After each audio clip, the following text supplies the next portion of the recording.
The Enchiridion by Epictetus. Translated by Elizabeth Carter. 1. Some things are in our control, and others not. Things in our control are opinion, pursuit, desire, aversion, and, in a word, whatever are our own actions. Things not in our control are body, property, reputation, command, and, in one word, whatever are not our own actions. The things in our control are by nature free, unrestrained, unhindered. But those not in our control are weak, slavish, restrained, belonging to others. Remember, then, that if you suppose that things which are slavish by nature are also free, and that what belongs to others is your own, then you will be hindered. You will lament, you will be disturbed, and you will find fault both with gods and men. But if you suppose that only to be your own, which is your own, and what belongs to others such as it really is, then no one will ever compel you or restrain you. Further, you will find fault with no one, or accuse no one. You will do nothing against your will. No one will hurt you, you will have no enemies, and you will not be harmed.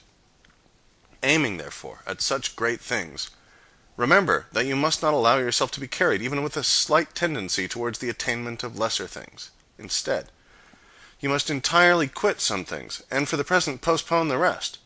But if you would both have these great things along with power and riches, then you will not gain even the latter, because you aim at the former too. But you will absolutely fail of the former, by which alone happiness and freedom are achieved.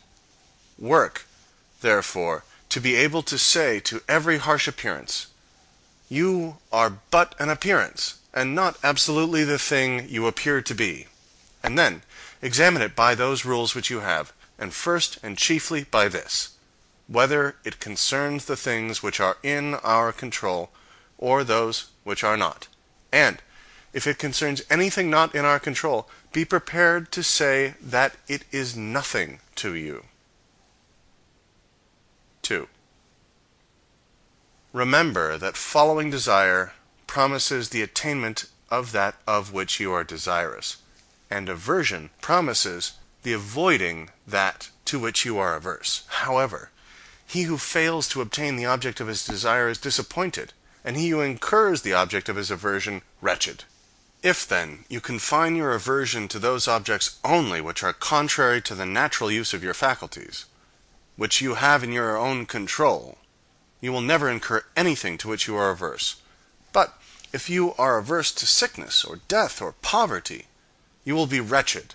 Remove aversion, then, from all things that are not in our control, and transfer it to things contrary to the nature of what is in our control.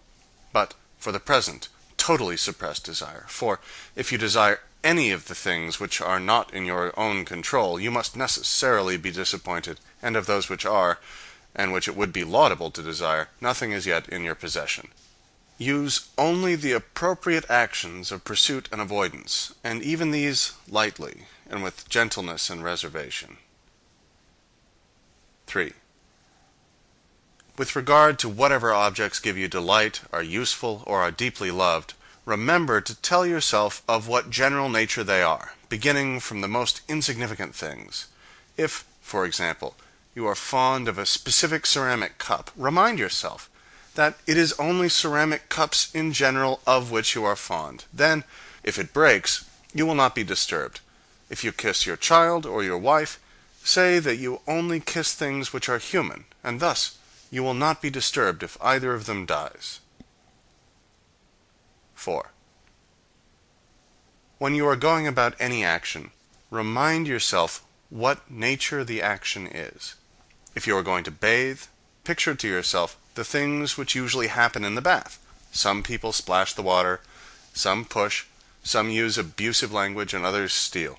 Thus, you will more safely go about this action if you say to yourself, "I will now go bathe, and keep my own mind in a state conformable to nature," and in the same manner with regard to every other action. For thus, if any hindrance arises in bathing, you will have it ready to say, "It was not only to bathe that I desired, but to keep my mind in a state conformable to nature, and I will not keep it if I'm bothered at such things that happen." 5.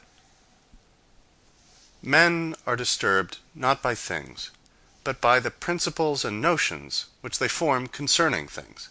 Death, for instance, is not terrible, else it would have appeared so to Socrates. But the terror consists in our notion of death, that it is terrible.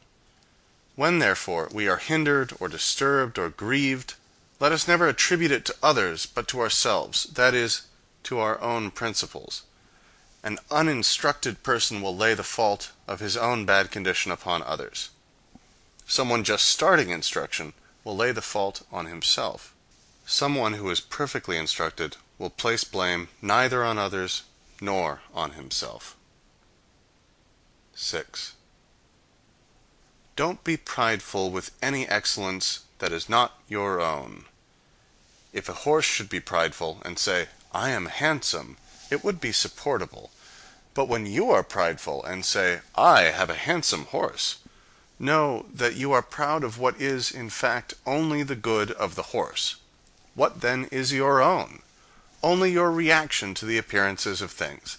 Thus, when you behave conformably to nature in reaction to how things appear, you will be proud with reason, for you will take pride in some good of your own. 7. Consider when, on a voyage, your ship is anchored. If you go on shore to get water, you may along the way amuse yourself with picking up a shellfish or an onion. However, your thoughts and continual attention ought to be bent towards the ship, waiting for the captain to call on board. You must then immediately leave all these things, otherwise you'll be thrown into the ship, bound neck and feet like a sheep. So it is with life. If, instead of an onion or a shellfish, you are given a wife or child, that is fine. But if the captain calls, you must run to the ship, leaving them, and regarding none of them. But if you are old, never go far from the ship, lest, when you are called, you should be unable to come in time. 8. Don't demand that things happen as you wish, but wish that they happen as they do happen, and you will go on well. 9. Sickness is a hindrance to the body, but not to your ability to choose, unless that is your choice. Lameness is a hindrance to the leg, but not to your ability to choose. Say this to yourself with regard to everything that happens. Then you will see such obstacles as hindrances to something else, but not to yourself. 10. With every accident, ask yourself what abilities you have for making a proper use of it. If you see an attractive person, you will find that self-restraint is the ability you have against your desire. If you are in pain, you will find fortitude. If you hear unpleasant language, you will find patience. And thus habituated, the appearances of things will not hurry you away along with them. 11. Never say of anything, "I have lost it," but "I have returned it." Is your child dead? It is returned. Is your wife dead? She is returned. Is your estate taken away? Well, and is not that likewise returned? But he who took it away is a bad man. What difference is it to you who the giver assigns to take it back? While he gives it to you to possess, take care of it, but don't view it as your own, just as travelers view a hotel. 12. If you want to improve, reject such reasonings as these. If I neglect my affairs, I'll have no income. If I don't correct my servant, he will be bad. For it is better to die with hunger, exempt from grief and fear, than to live in affluence with perturbation. And it is better your servant should be bad, than you unhappy. Begin, therefore, from little things. Is a little oil spilt, a little wine stolen? Say to yourself, this is the price paid for apathy, for tranquility, and nothing is to be had for nothing. When you call your servant, it is possible that he may not come. Or, if he does, he may not do what you want. But he is by no means of such importance that it should be in his power to give you any disturbance. 13. If you want to improve, be content to be thought foolish and stupid with regard to external things. Don't wish to be thought to know anything, and even if you appear to be somebody important to others, distrust yourself. For it is difficult to both keep your faculty of choice in a state conformable to nature, and at the same time acquire external things. But while you are careful about the one, you must of necessity neglect the other. 14.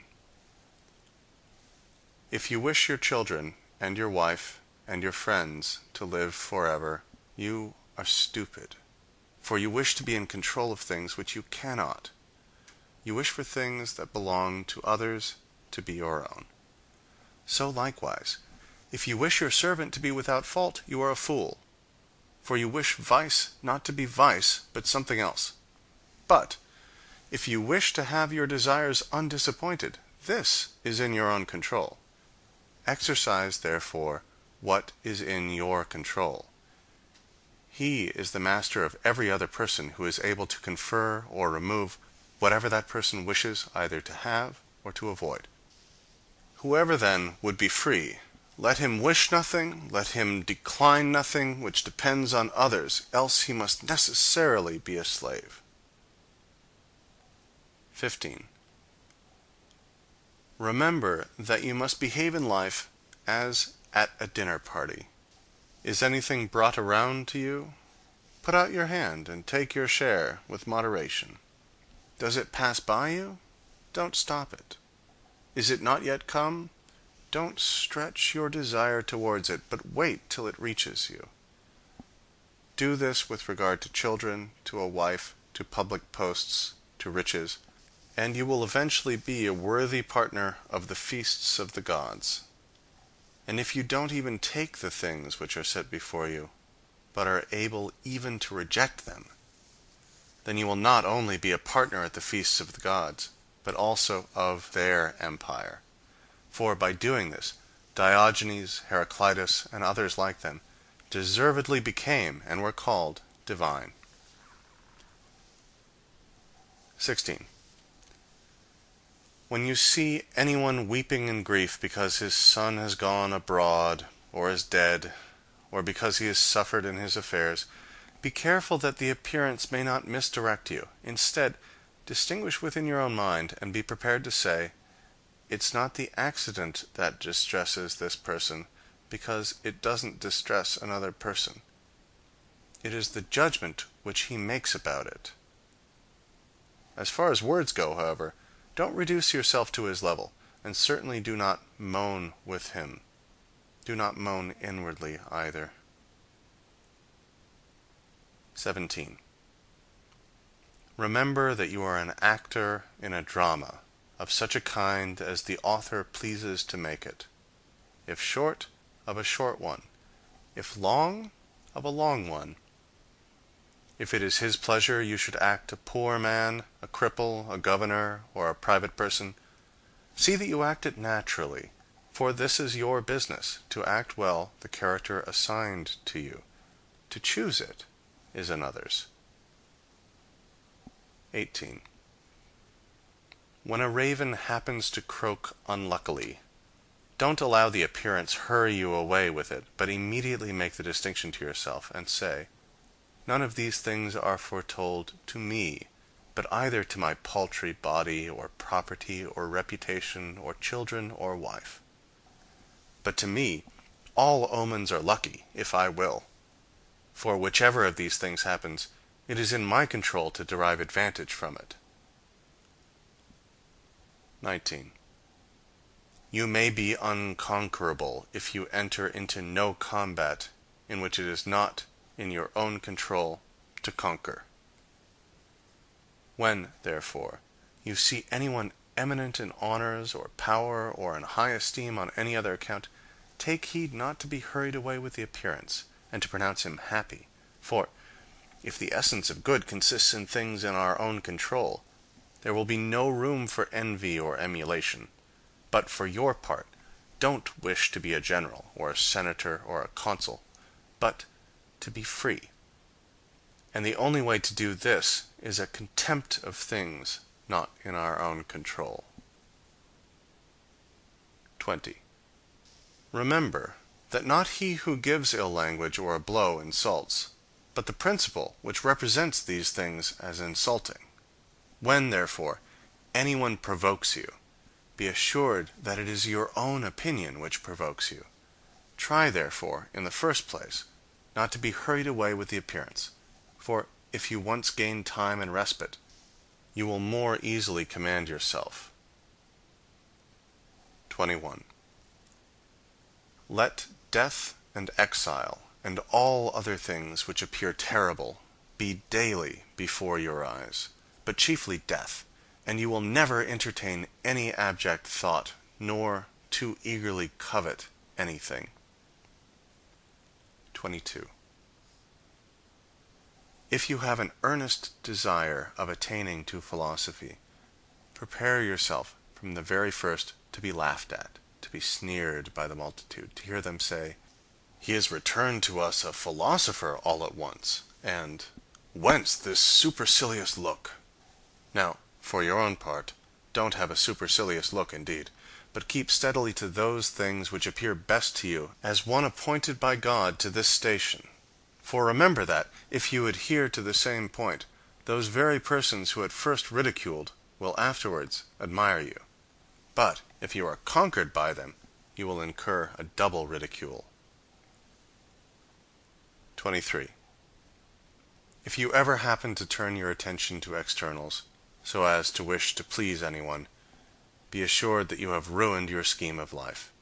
Be contented, then, in everything with being a philosopher, and, if you wish to be thought so likewise by anyone, appear so to yourself, and it will suffice you. 24. Don't allow such considerations as these distress you.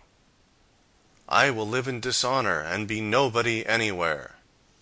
For if dishonor is an evil, you can no more be involved in any evil by the means of another than be engaged in anything base. Is it any business of yours, then, to get power, or to be admitted to an entertainment? By no means. How then, after all, is this a dishonor? And how is it true that you will be nobody anywhere, when you ought to be somebody in those things only which are in your own control, in which you may be of the greatest consequence? But my friends will be unassisted. What do you mean by unassisted? They will not have money from you, nor will you make them Roman citizens. Who told you, then, that these are among the things in our own control, and not the affair of others? And who can give to another the things which he has not himself? Well, but get them, then, that we too may have a share. If I can get them with the preservation of my own honor and fidelity and greatness of mind, show me the way, and I will get them. But if you require me to lose my own proper good, that you may gain what is not good, consider how inequitable and foolish you are. Besides, which would you rather have, a sum of money, or a friend of fidelity and honor? Rather assist me, then, to gain this character than require me to do those things by which I might lose it. Well, but my country, say you, as far as depends on me, will be unassisted. Here again, what assistance is this you mean? It will not have porticos, nor baths of your providing. And what signifies that? Why, neither does a smith provide it with shoes, or a shoemaker with arms. It is enough if everyone fully performs his own proper business. And, were you to supply it with another citizen of honor and fidelity, would not he be of use to it? Yes. Therefore, neither are you yourself useless to it. What place, then, say you, will I hold in the state? Whatever you can hold with the preservation of your fidelity and honor. But, if by desiring to be useful to that, you lose these, of what use can you be to your country when you are become faithless and void of shame? 25. Is anyone preferred before you at an entertainment, or in a compliment, or in being admitted to a consultation? If these things are good, you ought to be glad that he has gotten them. And if they are evil, don't be grieved that you have not gotten them. And remember that you cannot, without using the same means which others do, to acquire things not in our control, expect to be thought worthy of an equal share of them. For how can he who does not frequent the door of any great man, does not attend him, does not praise him, have an equal share with him who does? You are unjust then, and insatiable, if you are unwilling to pay the price for which these things are sold, and would have them for nothing. For how much is lettuce sold? 50 cents, for instance. If another then, paying 50 cents, takes the lettuce, and you, not paying it, go without them, don't imagine that he has gained any advantage over you, for as he has the lettuce, so you have the 50 cents which you did not give. So, in the present case, you have not been invited to such a person's entertainment, because you have not paid him the price for which a supper is sold. It is sold for praise. It is sold for attendance. Give him then the value, if it is for your advantage. But if you would at the same time not pay the one and yet receive the other, you are insatiable and a blockhead. Have you nothing then instead of the supper? Yes, indeed you have. The not praising him whom you don't like to praise, the not bearing with his behavior at coming in. 26. The will of nature may be learned from those things in which we don't distinguish from one another. For example, when our neighbor's boy breaks a cup or the like, we are presently ready to say, "These things will happen." Be assured, then, that when your own cup likewise is broken, you ought to be affected just as when another's cup was broken. Apply this in like manner to greater things. Is the child or wife of another dead? There is no one who would not say, "This is a human accident." But if anyone's own child happens to die, it is presently, "Alas! How wretched am I!" But it should be remembered how we are affected in hearing the same thing concerning others. 27. As a mark is not set up for the sake of missing the aim, so neither does the nature of evil exist in the world. 28. If a person gave your body to any stranger he met on his way, you would certainly be angry. And do you feel no shame in handing over your own mind to be confused and mystified by anyone who happens to verbally attack you? 29. In every affair consider what precedes and follows, and then undertake it. Otherwise you will begin with spirit, but not having thought of the consequences, when some of them appear, you will shamefully desist. I would conquer at the Olympic Games. But consider what precedes and follows, and then, if it is to your advantage, engage in the affair. You must conform to rules, submit to a diet, refrain from dainties, exercise your body, whether you choose it or not, at a stated hour in heat and cold. You must drink no cold water, nor sometimes even wine. In a word, you must give yourself up to your master as to a physician. Then, in the combat, you may be thrown into a ditch, dislocate your arm, turn your ankle, swallow dust, be whipped, and, after all, lose the victory. When you have evaluated all this, if your inclination still holds, then go to war. Otherwise, take notice, you will behave like children who sometimes play like wrestlers, sometimes gladiators, sometimes blow a trumpet, and sometimes act a tragedy when they have seen and admired these shows. Thus, you too will be at one time a wrestler, at another a gladiator, now a philosopher, then an orator, but with your whole soul nothing at all. Like an ape, you mimic all you see, and one thing after another is sure to please you, but is out of favor as soon as it becomes familiar. For you have never entered upon anything considerately, nor, after having viewed the whole matter on all sides, or made any scrutiny into it, but rashly, and with a cold inclination. Thus some, when they have seen a philosopher and heard a man speaking like Euphrates, though indeed who can speak like him, have a mind to be philosophers too. Consider first, man, what the matter is, and what your own nature is able to bear. If you would be a wrestler, consider your shoulders, your back, your thighs, for different persons are made for different things. Do you think that you can act as you do and be a philosopher? That you can eat and drink and be angry and discontented as you are now? You must watch, you must labor, you must get the better of certain appetites, must quit your acquaintance, be despised by your servant, be laughed at by those you meet, come off worse than others in everything, in magistracies, in honors, in courts of judicature. When you have considered all these things round, approach if you please. If by parting with them you have a mind to purchase apathy, freedom, and tranquillity. If not, don't come here. Don't, like children, be one while a philosopher, then a publican, then an orator, then one of Caesar's officers. These things are not consistent. You must be one man, either good or bad. You must cultivate either your own ruling faculty or externals, and apply yourself either to things within or without you. That is, be either a philosopher or one of the vulgar. 30. Duties are universally measured by relations. Is anyone a father? If so, it is implied that the children should take care of him, submit to him in everything, patiently listen to his reproaches, his correction. But he is a bad father. Are you naturally entitled, then, to a good father? No, only to a father. Is a brother unjust? Well, keep your own situation towards him. Consider not what he does, but what you are to do to keep your own faculty of choice in a state conformable to nature. For another will not hurt you unless you please. You will then be hurt when you think you are hurt. In this manner, therefore, you will find from the idea of a neighbor, a citizen, a general, the corresponding duties if you accustom yourself to contemplate the several relations.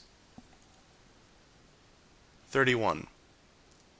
Be assured that the essential property of piety towards the gods is to form right opinions concerning them, as existing and as governing the universe with goodness and justice. And fix yourself in this resolution, to obey them and yield to them and willingly follow them in all events, as produced by the most perfect understanding. For thus you will never find fault with the gods, nor accuse them as neglecting you. And it is not possible for this to be effected any other way than by withdrawing yourself from things not in our control, and placing good or evil in those only which are. For if you suppose any of the things not in our control to be either good or evil, when you are disappointed of what you wish, or incur what you would avoid, you must necessarily find fault with and blame the authors. For every animal is naturally formed to fly and abhor things that appear hurtful, and the causes of them, and to pursue and admire those which seem beneficial, and the causes of them. It is impractical, then, that one who supposes himself to be hurt should be happy about the person who, he thinks, hurts him, just as it is impossible to be happy about the hurt itself. Hence, also, a father is reviled by the son when he does not impart to him the things which he takes to be good.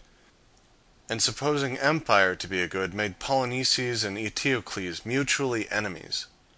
On this account the husbandman, the sailor, the merchant, on this account those who lose wives and children, revile the gods. For where interest is, there too is piety placed. So that whoever is careful to regulate his desires and aversions as he ought, is, by the very same means, careful of piety likewise. But it is also incumbent on every one to offer libations and sacrifices and first fruits, conformably to the customs of his country, with purity, and not in a slovenly manner, nor negligently, nor sparingly, nor beyond his ability. 32. When you have recourse to divination, remember that you know not what the event will be, and you come to learn it of the diviner. But of what nature it is, you know before you come, at least if you are a philosopher. For if it is among the things not in our control, it can by no means be either good or evil. Don't, therefore, bring either desire or aversion with you to the diviner, else you will approach him trembling. But first acquire a distinct knowledge that every event is indifferent and nothing to you, of whatever sort it may be. For it will be in your power to make a right use of it, and this no one can hinder. Then come with confidence to the gods as your counselors, and afterwards, when any counsel is given you, remember what counselors you have assumed, and whose advice you will neglect if you disobey. Come to the divination as Socrates prescribed, in cases of which the whole consideration relates to the event, and in which no opportunities are afforded by reason or any other art to discover the thing proposed to be learned. When, therefore, it is our duty to share the danger of a friend or of our country, we ought not to consult the oracle whether we will share it with them or not. For, though the diviner should forewarn you that the victims are unfavorable, this means no more than that either death or mutilation or exile is portended. But we have reason within us, and it directs, even with these hazards, to the greater diviner, the Pythian god, who cast out of the temple the person who gave no assistance to his friend while another was murdering him. 33. Immediately prescribe some character and form of conduct to yourself, which you may keep both alone and in company. Be for the most part silent, or speak merely what is necessary, and in few words. We may, however, enter, though sparingly, into discourse sometimes when occasion calls for it, but not on any of the common subjects, of gladiators, of horse races, or athletic champions, or feasts, the vulgar topics of conversation, but principally not of men, so as either to blame or praise or make comparisons. If you are able, then, by your own conversation, bring over that of your company to proper subjects, but if you happen to be taken among strangers, be silent. Don't allow your laughter to be much, nor on many occasions, nor profuse. Avoid swearing, if possible, altogether, if not, as far as you are able. Avoid public and vulgar entertainments, but if ever an occasion calls you to them, keep your attention upon the stretch, that you may not imperceptibly slide into vulgar manners. For be assured that if a person be ever so sound himself, yet, if his companion be infected, he who converses with him will be infected likewise. Provide things relating to the body no further than mere use, as meat, drink, clothing, house, family. But strike off, and reject everything relating to show and delicacy. As far as possible, before marriage, keep yourself pure from familiarities with women, and if you indulge them, let it be lawfully. But don't therefore be troublesome and full of reproofs to those who use these liberties, nor frequently boast that you yourself don't. If anyone tells you that such a person speaks ill of you, don't make excuses about what is said of you, but answer, "He does not know my other faults, else he would not have mentioned only these." It is not necessary for you to appear often at public spectacles, but if ever there is a proper occasion for you to be there, don't appear more solicitous for anyone than for yourself, that is, wish things to be only just as they are, and him only to conquer who is the conqueror, for thus you will meet with no hindrance.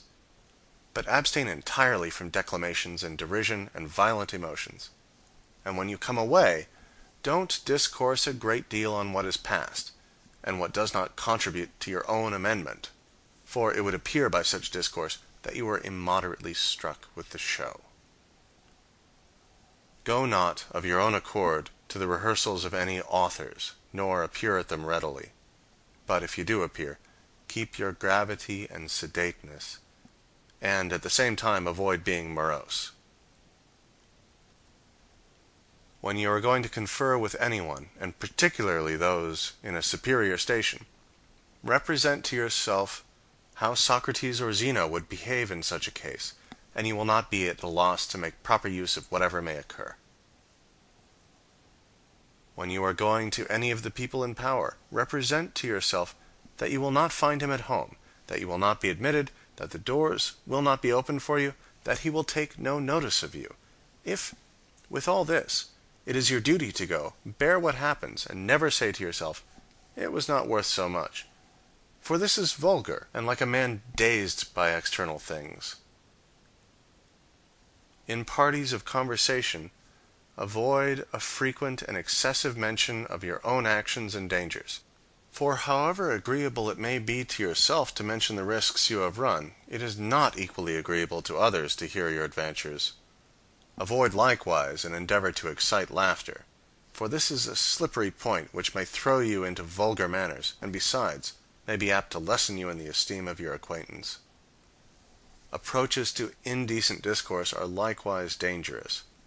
Whenever, therefore, anything of this sort happens, if there be a proper opportunity, rebuke him who makes advances that way, or at least, by silence and blushing, and a forbidding look, show yourself to be displeased by such talk. 34. If you are struck by the appearance of any promised pleasure, guard yourself against being hurried away by it, but let the affair wait your leisure, and procure yourself some delay.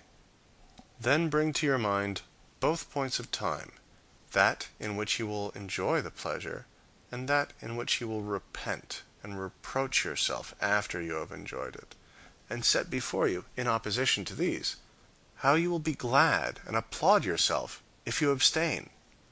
And even though it should appear to you a seasonable gratification, take heed that its enticing and agreeable and attractive force may not subdue you, but set in opposition to this, how much better it is to be conscious of having gained so great a victory.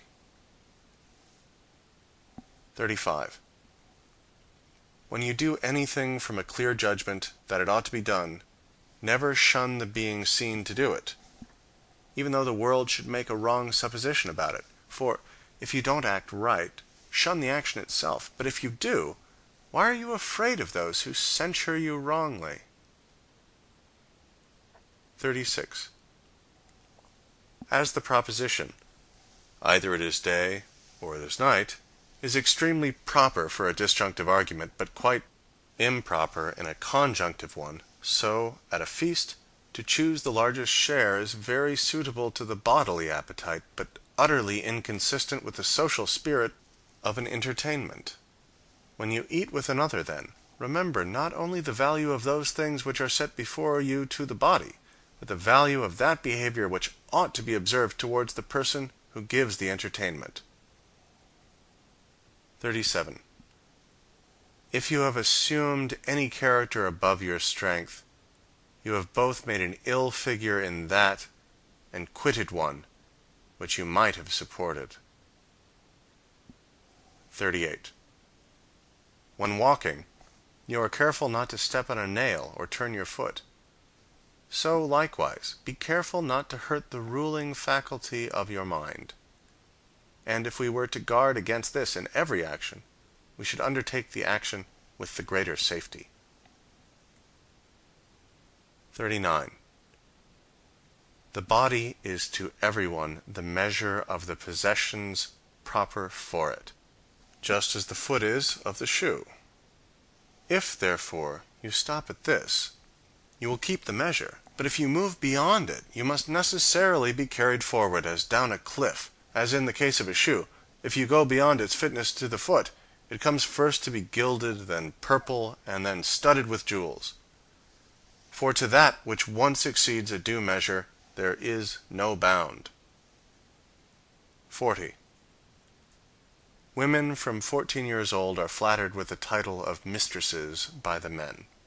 Therefore, perceiving that they are regarded only as qualified to give the men pleasure, they begin to adorn themselves, and in that to place ill their hopes. We should, therefore, fix our attention on making them sensible that they are valued for the appearance of decent, modest, and discreet behavior. 41. It is a mark of want of genius to spend much time in things relating to the body, as to be long in our exercises, in eating and drinking, and in the discharge of other animal functions. These should be done incidentally and slightly, and our whole attention be engaged in the care of the understanding. 42. When any person harms you, or speaks badly of you, remember that he acts or speaks from a supposition of its being his duty. Now, it is not possible that he should follow what appears right to you, but what appears so to himself. Therefore, if he judges from a wrong appearance, he is the person hurt, since he too is the person deceived. For if anyone should suppose a true proposition to be false, the proposition is not hurt, but he who is deceived about it. Setting out, then, from these principles, you will meekly bear a person who reviles you, for you will say upon every occasion, "It seems so to him." 43. Everything has two handles, the one by which it may be carried, the other by which it cannot. If your brother acts unjustly, don't lay hold on the action by the handle of his injustice, for by that it cannot be carried, but the opposite, that he is your brother, that he was brought up with you, and thus you will lay hold on it as it is to be carried. 44. These reasonings are unconnected. I am richer than you, therefore I am better. I am more eloquent than you, therefore I am better. The connection is rather this: I am richer than you, therefore my property is greater than yours. I am more eloquent than you, therefore my style is better than yours. But you, after all, are neither property nor style. 45. Does anyone bathe in a mighty little time? Don't say that he does it ill, but in a mighty little time.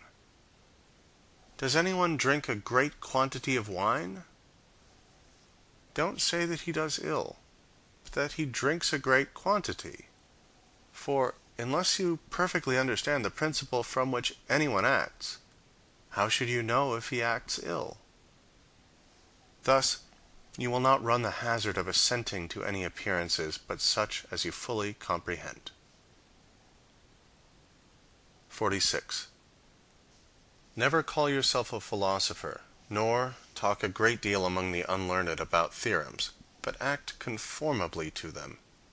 Thus, at an entertainment, don't talk how persons ought to eat, but eat as you ought.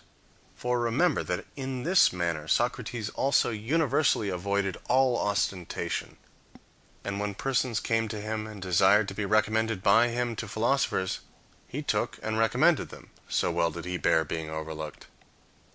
But that if ever any talk should happen among the unlearned concerning philosophic theorems, be you, for the most part, silent.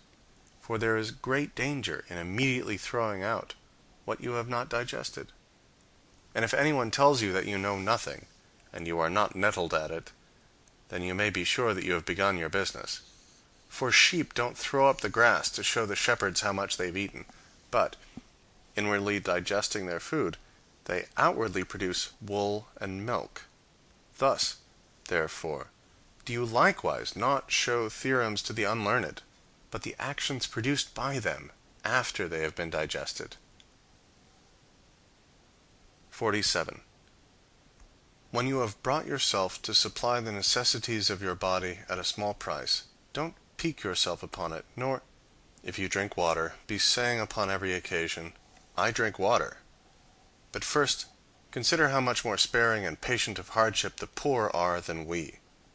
But if at any time you would inure yourself by exercise to labor, and bearing hard trials, do it for your own sake, and not for the world.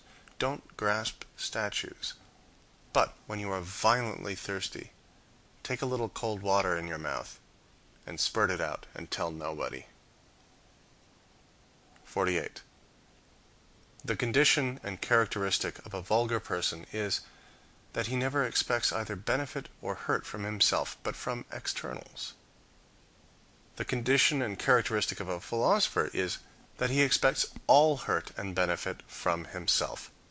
The marks of a proficient are, that he censures no one, praises no one, blames no one, accuses no one, says nothing concerning himself as being anybody or knowing anything. When he is in any instance hindered or restrained, he accuses himself, and if he is praised, he secretly laughs at the person who praises him, and if he is censured, he makes no defense. But he goes about with the caution of sick or injured people, dreading to move anything that is set right before it is perfectly fixed. He suppresses all desire in himself. He transfers his aversion to those things only which thwart the proper use of our own faculty of choice. The exertion of his active powers towards anything is very gentle. If he appears stupid or ignorant, he does not care, and, in a word, he watches himself as an enemy, and one in ambush. 49.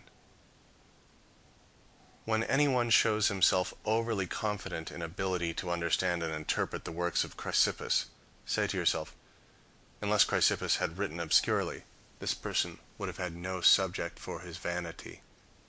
But what do I desire? To understand nature and follow her. I ask then, who interprets her, and finding Chrysippus does, I have recourse to him. I don't understand his writings. I seek, therefore, one to interpret them. So far, there is nothing to value myself upon, and when I find an interpreter, what remains is to make use of his instructions. This alone is the valuable thing. But if I admire nothing but merely the interpretation, what do I become more than a grammarian instead of a philosopher? Except, indeed, that instead of Homer, I interpret Chrysippus. When anyone, therefore, desires me to read Chrysippus to him, I rather blush when I cannot show my actions agreeable and consonant to his discourse. 50. Whatever moral rules you have deliberately proposed to yourself, abide by them as they were laws, and as if you would be guilty of impiety by violating any of them. Don't regard what anyone says of you, for this, after all, is no concern of yours. How long, then, will you put off thinking yourself worthy of the highest improvements, and follow the distinctions of reason? You have received the philosophical theorems, with which you ought to be familiar, and you have been familiar with them. What other master, then, do you wait for, to throw upon that the delay of reforming yourself? You are no longer a boy, but a grown man. If, therefore, you will be negligent and slothful, and always add procrastination to procrastination, purpose to purpose, and fix day after day in which you will attend to yourself, you will insensibly continue without proficiency, and, living and dying, persevere in being one of the vulgar. This instant, then, think yourself worthy of living as a man grown up and a proficient. Let whatever appears to be the best be to you an inviolable law, and if any instance of pain or pleasure, of glory or disgrace, is set before you, remember that now is the combat, now the Olympiad comes on, nor can it be put off. By once being defeated and giving way, proficiency is lost, or by the contrary, preserved. Thus Socrates became perfect, improving himself by everything, attending to nothing but reason. And though you are not yet a Socrates, you ought, however, to live as one desirous of becoming a Socrates. 51. The first and most necessary topic in philosophy is that of the use of moral theorems, such as "we ought not lie." The second is that of demonstrations, such as "what is the origin of our obligation not to lie?" The third gives strength and articulation to the other two, such as "what is the origin of this as a demonstration?" For what is demonstration? What is consequence? What contradiction? What truth? What falsehood? The third topic, then, is necessary on account of the second, and the second on the account of the first. But the most necessary, and that whereon we ought to rest, is the first. But we act just on the contrary, for we spend all our time on the third topic, and employ all our diligence about that, and entirely neglect the first. Therefore, at the same time that we lie, we are immediately prepared to show how it is demonstrated that lying is not right. 52. Upon all occasions we ought to have these maxims ready at hand. Conduct me, Jove, and you, O destiny, wherever your decrees have fixed my station. Cleanthes. I follow cheerfully, and did I not, wicked and wretched, I must follow still. Whoever yields properly to fate is deemed wise among men, and knows the laws of heaven. Euripides, fragment 965. And this third. O Crito, if it thus pleases the gods, thus let it be. Anytus and Meletus may kill me indeed, but hurt me they cannot. Plato's Crito, an Apology. End the Enchiridion by Epictetus.